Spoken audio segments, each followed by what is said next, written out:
So we've addressed the approach volley and how to get in to the ending position, but sometimes I can't end the shot. And in doubles this can be particularly dangerous because I have to have another shot that we use called a lob volley. A lob volley typically it's a volley that turns into a lob. I use it when I'm in a position that's usually lower than the net, and I realize that if I hit the ball back to my opponent, I'm going to lose the point. So I open the racket face slightly, which I might go more toward my continental grip on the low ball again. So I open the racket face to get enough trajectory up and keep the ball deep in the court. So we mentioned several key factors there really quickly, but number one was the position I'm in. I'm in a position of having to defend. I'm not neutralizing or attacking, I'm defending. The second factor was I meant was over my opponent's head, which means I need to clear them with enough height that they can't play a smashing overhead. The third factor was the depth I wanted the ball to go. Well, we know the depth that can be measured by, did it land back in square 2 or 3 behind the service line? That'd be my measure for depth.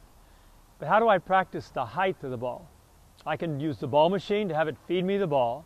My friendly partner, actually kind of stands at the net with his racket really high and says, okay, clear me.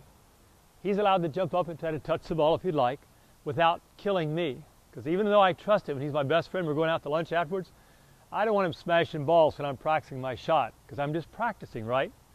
So as the ball comes in, I can also do a feed ball out of my hand. I toss it up and do a lob volley over the player's head deep into the back quarter square 3.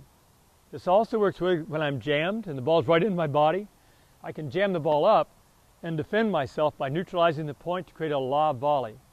The critical factor on that again is a little bit on your grip, and is the racket far enough in front. If it's in front, the racket face will be open. If it's behind you, it's usually not going to be a good lob volley. Hands out in front for good defense, opens the angle of the racket face. Continental grip is probably a good grip to use on this one on the forehand side. If it's low on the forehand side, continental grip again.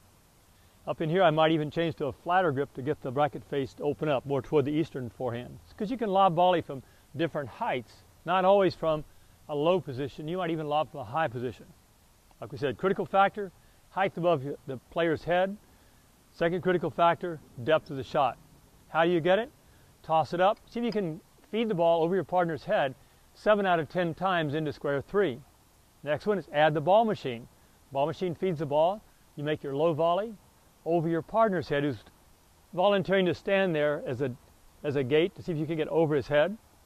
If I don't have a ball machine, my partner can feed me a volley that's low, and I have to execute the ball over his head to win the point. If he can touch the ball, he wins the point. Whether he misses or makes the shot, doesn't matter. If he touches it, I lose the point. But that's how you'd execute the shot and also how to practice it.